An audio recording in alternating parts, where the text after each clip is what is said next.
Mes chers amis, mes chers frères, salam alaikum wa rahmatullah.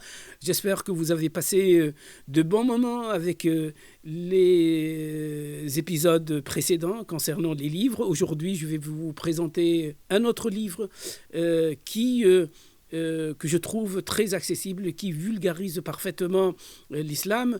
En fait, c'est un livre qui a été écrit à destination d'un public néo-zélandais, c'est-à-dire un public non musulman. Puis j'ai trouvé que c'est très beau et ça peut servir à tout le monde, et ça peut vous servir si vous voulez, si vous êtes interpellé par quelqu'un d'autre, vous avez des réponses. Le livre que j'ai choisi aujourd'hui, c'est un livre de 101 questions. 101 questions. Toutes ces questions sont rapportées, ou plutôt fabriquées, je dirais, dans 3 grandes parties. D'abord, les fondements de la foi et de l'islam. Deuxièmement, comment vivre l'islam. Et troisièmement, l'islam et le monde extérieur, le monde moderne. Ces 3 parties contiennent 9 chapitres. Et dans ces 9 chapitres, il y a 101 questions. Alors les 9 chapitres, exemple, la chaîne prophétique de la révélation, les pratiques et les spiritualités de l'individu, ou encore la femme en islam, ou le clergé en islam, ou les prières et l'adoration en commun, c'est-à-dire en communauté, en groupe. Du coup, ce sont des questions qui sont posées et qui sont diverses et variées, et elles sont traitées d'une manière concise et jamais réductrice. Je vous le montre, ce livre. Il est de taille moyenne. Voilà. C'est un livre de 101 questions sur l'islam. Je vais vous lire quelques passages que j'ai répertoriés. Le premier passage que je vais vous lire est le suivant. Écoutez, il dit « Les actes d'adoration collectifs ont en outre une valeur plus grande aux yeux de Dieu, et cela procure à tous les participants un bénéfice spirituel plus grand.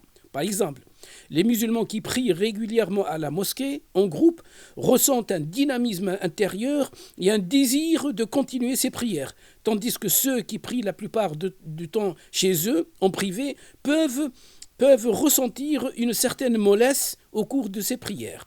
La prière en public, à la mosquée, rassemble la communauté et ainsi de nombreux effets bénéfiques sur le plan social.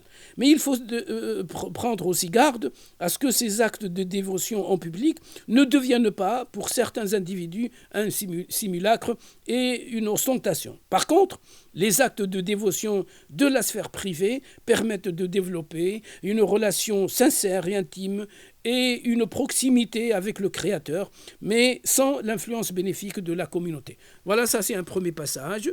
Je vous lis un deuxième passage, peut-être un peu plus lent.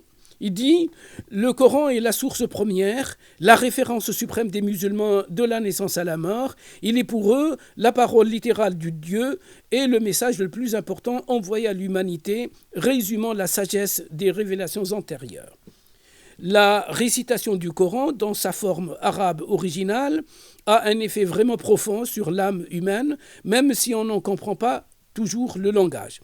Réciter ou écouter le Coran est un moyen de s'élever spirituellement et d'être récompensé. Des milliers de musulmans remplissent des salles entières pour écouter quelqu'un de connu par ou pour sa récitation du Coran, à l'instar des gens qui vont assister à un concert.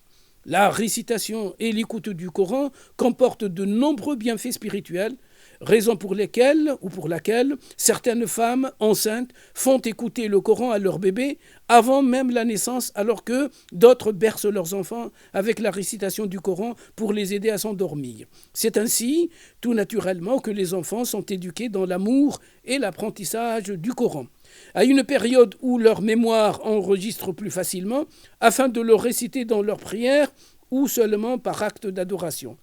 Pour quelques enfants doués, la mémorisation du Coran couvre le livre dans son ensemble pendant 2 ans, généralement entre 8 et 10 ans. dans les écoles spécialisées. La tradition de la mémorisation complète du Coran perdure encore depuis l'époque de Rasulullah jusqu'à aujourd'hui dans toutes les contrées de l'islam. Voilà, donc après il parle que le Coran est un livre universel, intimement personnel, etc., etc. C'est un très beau livre qui est bien rédigé avec un français très accessible, un français très facile. Je vous le montre encore une fois. C'est le livre 101 questions sur l'islam qui est écrit par Mehmed Ozalp. C'est un Turc dans l'édition de Tawhid et dont le prix c'est 16 €. Voilà, merci, jazakumullah khir, et au prochain livre, Inch'Allah, en votre compagnie. Merci.